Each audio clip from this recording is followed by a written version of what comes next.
Les Jeux Olympiques de Tokyo se terminent pour Talou Marie-Josée sans qu'elle n'ait glané une médaille olympique. Pour sa dernière course ce mardi 3 août 2021 en finale sur le 200 mètres, l'Ivoirienne a terminé à la 5e place en 22 secondes 27. Une autre finale ratée pour le porte-drapeau ivoirien à ces Jeux. Comme au 100 mètres, la Jamaïcaine Hélène Thompson a dominé cette course pour arracher la médaille d'or olympique en 21 secondes 53. La deuxième place, synonyme de médaille d'argent, est revenue à la Namibienne Christine Mboma qui a réalisé un chrono de 21 secondes 81. La médaille de bronze olympique a été remportée par l'Américaine Thomas Gabriel avec un temps de 21 secondes 87. Un accueil prévu pour Ruth Gbagby et Talou Marie-Josée à la veille de la fête de l'indépendance. Le ministère de la Promotion des Sports et du Développement de l'économie sportive a annoncé l'arrivée de Ruth Gbagby, la médaillée de bronze olympique, et Talou Marie-Josée pour le 6 août 2021. À cette occasion, le ministère prévoit rendre un hommage à nos représentantes à travers un accueil mérité qui se situe à la veille de la fête de l'indépendance de la Côte d'Ivoire. Les éléphants footballeurs U23 refusent une cérémonie d'hommage prévue par le comité de normalisation. Les éléphants footballeurs U23 ont regagné Abidjan le lundi 2 août 2021 après le quart de finale perdu face à l'Espagne le samedi 31 juillet 2021. Ils ont été accueillis par le directeur de cabinet du ministère chargé de la promotion des sports, Alain François, et des membres du comité de normalisation de la FIF. À la sortie de l'aéroport, les éléphants footballeurs U23 ont refusé de se rendre au siège de la FIF à Treichville, où le comité de normalisation, dirigé par Dao Gabala, avait prévu leur rendre un hommage. Le capitaine Max Gradel, sur sa page Facebook, a, au nom de ses équipiers, décliné l'offre. Nous remercions les Ivoiriennes et Ivoiriens pour leur soutien et leurs prières, mais nous ne pensons pas que nous méritons un accueil triomphal, car au final, nous n'avons ramené aucune médaille au pays. A lancé Max Gradel, l'hommage n'a donc pas eu lieu.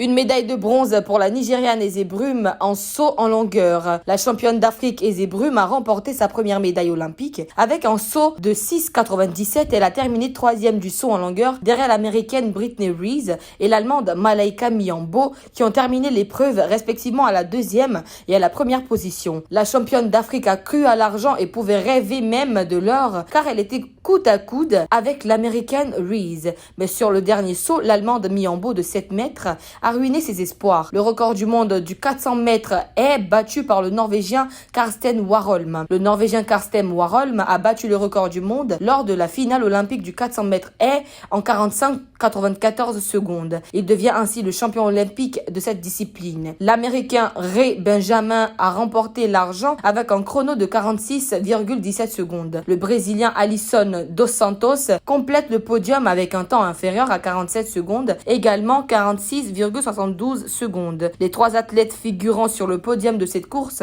l'une des plus grandes de l'histoire olympique, enregistrent un chrono plus rapide que le précédent record du monde de l'Américain Kevin Young, établi aux Jeux de Barcelone 1992 en 46,72 secondes.